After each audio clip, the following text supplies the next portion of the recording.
In August of 2012, 8-year-old Charlie Naismith was beachcombing near his home in Dorset, England, where he came across something unusual. Tangled in a mat of seaweed was a brick-sized object, which at first Naismith mistook for an ordinary stone. Upon lifting it, however, he realized that it was something very special.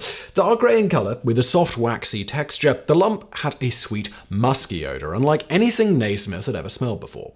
But the strange substance had yet more surprises in store, for when the boy and his father looked it up on the internet, they were shocked to discover its worth. A staggering £40,000. What Naismith had discovered was the holy grail of beachcombers, a mysterious, exceedingly rare substance coveted for centuries by makers of traditional medicine, exotic dishes, and high-end perfumes for its beguilingly incomparable scent. Yet for all its luxurious applications, the origin of this substance is considerably more humble and disgusting. This is the story of ambergris, the whale poop worth its weight in gold. Ambergris is found all over the world, washed up on beaches or floating on the open ocean. Although most pieces are small, much larger examples have been found, with one of the biggest on record being an 80-kilogram chunk discovered by Omani fishermen in 2016 and valued at nearly $3 million.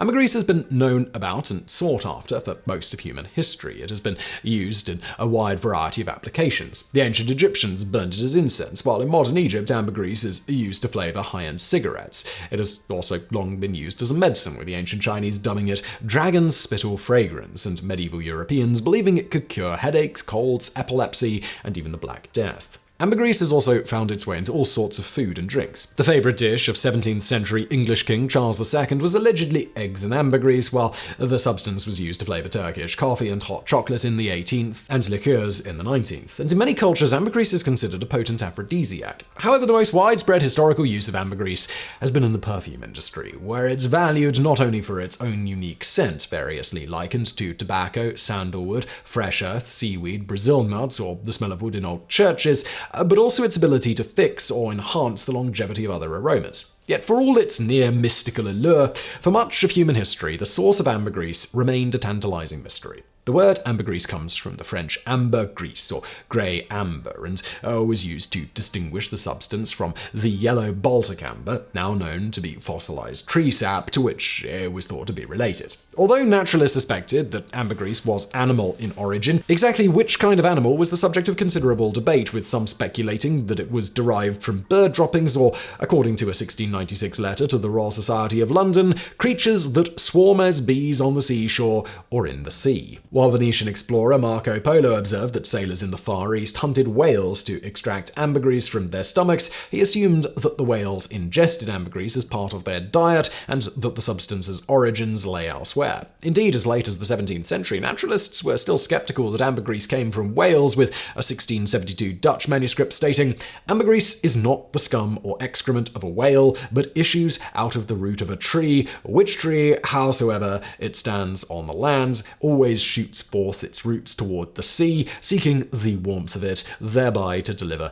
the fattest gum that comes out of it, which tree otherwise by its copious fatness might be burnt and destroyed. Wherever that fat gum is shot into the sea, it is so tough that it is not easily broken from the root, unless its own weight and the working of the warm sea doth it, and so it floats on the sea. If you plant the trees where the stream sets to the shore, then the stream will cast it up to great advantage." That was very tricky to read.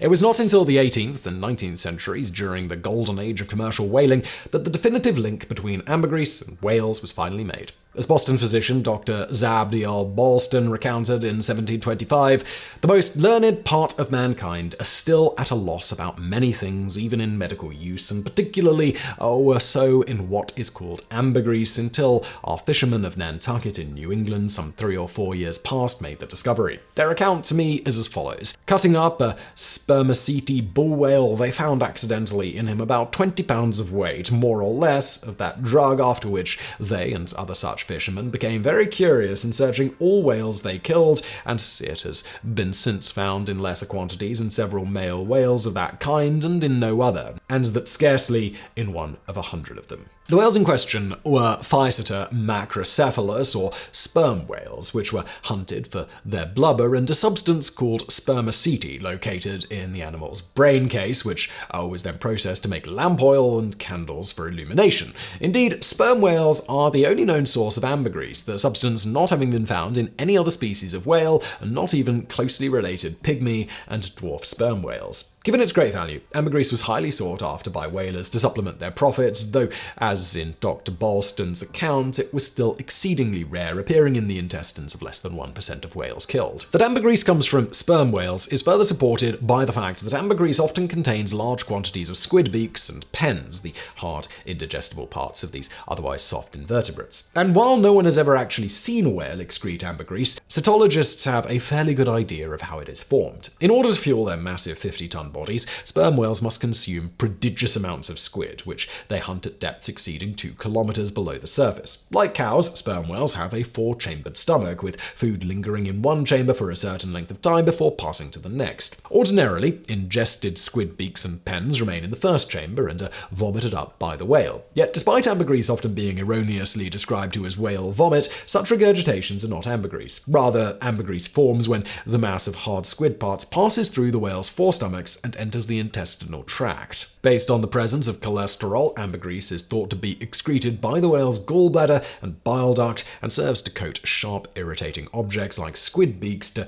ease their passage through the gut. Sometimes this lubricated mass makes it through and is expelled by the whale, but other times it becomes lodged in the intestines, forming a blockage. Over months or even years, the mass grows layer by layer until either the whale or the intestine suffers a catastrophic rupture and the whale dies. In the former case, as the whale decomposes, its corpse bloats and ruptures, releasing the ambergris into the ocean. And for more on that, why not check out our video about the curious case of exploding whales? However it is expelled, fresh ambergris is a soft, greasy, pale substance with a strong fecal smell. Indeed, when asked why scientists believe that ambergris is pooped rather than vomited out, sperm whale expert Hal Whitehead of Canada Dalhousie University glibly replied, "Well, it smells more like the back end than the front." But as this precursor floats for months or even years on the open sea, acted upon by the sun and salt water, its texture gradually darkens and its smell mellows to a subtler, musky aroma. The main constituent of fresh ambergris is an organic terpenoid called ambrion, which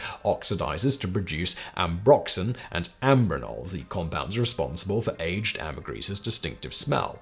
As for ambergris's fixative qualities, these are attributable to its constituent molecules being lipophilic or fat-loving, causing them to bind to other scent molecules in perfume. As chemist George Preety explains, the odor molecules have a high affinity for the other lipophilic molecules, so they stay associated with the ambergris molecules and don't go into the vapor phase all at once, prolonging the smell. Much of this, however, is purely conjecture, and many aspects of ambergris remain a mystery. For example, scientists still aren't sure why ambergris is more commonly found in the southern hemisphere, why it is only produced by sperm whales, and for that matter, male sperm whales, and why so few of these whales produce it. Indeed, currently there are an estimated 35,000 sperm whales worldwide, meaning that of those, only around 3,500 contain ambergris, a very small number that accounts for the exceeding rarity of the substance. Given this rarity, perfumers have long sought a synthetic alternative to natural ambergris. In the 1940s, chemists succeeded in synthesizing ambroxide from sage oil, producing a cheaper fixative that closely mimics the scent of ambergris. However, many perfume experts aren't satisfied by this synthetic scent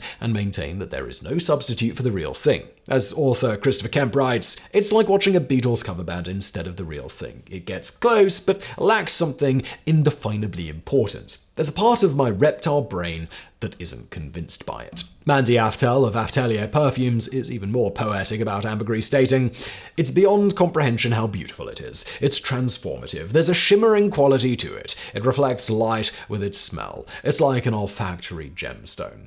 Consequently, there is a thriving global market for ambergris, with networks of traders, exporters, and professional collectors who know the best beaches and ideal weather conditions in which to find the elusive substance. As sperm whales are found in every ocean, ambergris can be found around the world, though most commercially collected ambergris is found in the Bahamas. While this bustling trade might seem unethical or even illegal, this is surprisingly not the case. While under the Convention of International Trade in Endangered Species, or CITES, the sale of whale and dolphin parts is strictly regulated, but ambergris is regarded regarded as a benign byproduct like urine or feces and can thus be freely traded in most of the world. The main exceptions are the United States and Australia, whose Endangered Species Acts prohibit the trade of all animal products, including excretions. The logic is that the trade in any endangered animal products, however benign, perpetuates the notion of such animals as commodities, which can undermine ongoing conservation efforts. But given its age-old allure, so long as there are still sperm whales in the ocean, the trade in ambergris is likely to continue. So in conclusion, if ever someone comes up to you and says you smell like whale poop,